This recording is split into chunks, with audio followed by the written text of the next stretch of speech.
بسم اللہ الرحمن الرحیم۔ السلام علیکم۔ بزدل مسلمان کرونا کی موت کے خوف سے حرمین طیبین کو تو نہ کھول سکے، اور مردان حر نے عیسائیت کے 2000 سال مرکز اور سیکولرزم کے 100 سالہ بت خانے میں 1 لاکھ فرزندان اسلام کی موجودگی میں تکبیر کی صدا بلند کر دی۔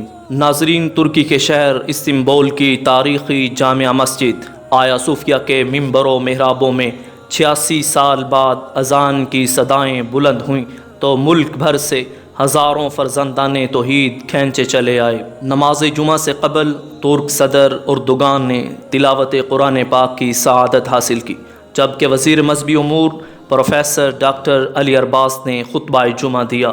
ترک مذہبی امور نے پروفیسر ڈاکٹر علی ارباز نے حاجیہ صوفیہ میں خطبہ جمعہ تلوار ہاتھ میں تھام کر دیا۔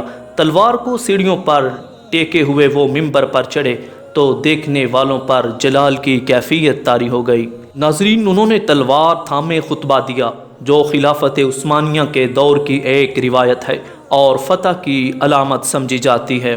انہوں نے الٹے ہاتھ میں تلوار پکڑی، جو ایک طرف تو دشمنوں کے دلوں پر ہیبت طاری کرنے اور دوسری طرف اتحادیوں کو تقویت اور اعتماد دینے کا پیغام دیتی ہے۔ اس اہم موقع پر 18,000 پولیس اہلکاروں کو سیکیورٹی پر مامور کیا گیا، جبکہ 800 ڈاکٹرز اور 110 ایمبولینسز طبی سہولیات کی فراہمی کے لیے تعینات رہے۔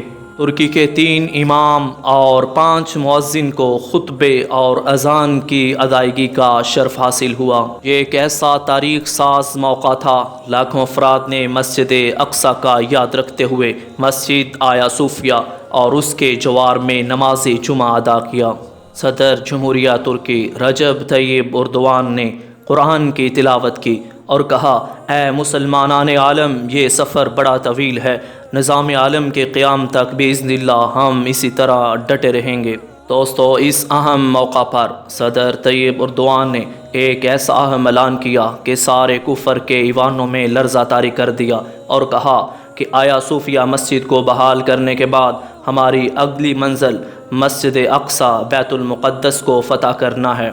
اطلاعات کے مطابق اسی اثناء میں فرانس کے صدر حاجیہ صوفیہ کو مسجد میں تبدیل کرنے کے فیصلے پر فرانس میں اسلامی اسکولوں کو بند کرنے کا حکم نامہ جاری کیا۔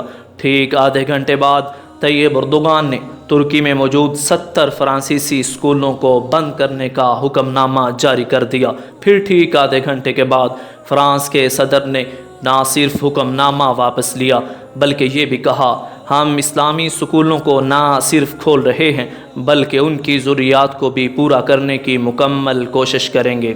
اس سے ایک بات یہ بھی سیکھنے کو ملی کہ کفر آپ کی مذمت سے نہیں، آپ کی مرمت سے ڈرتا ہے۔ دوستو، ویڈیو کو پسند آنے پر ہمارے چینل کو سبسکرائب کریں اور بیل آئیکن کو پریس کریں۔ دعاؤں میں یاد رکھیے گا۔ السلام علیکم۔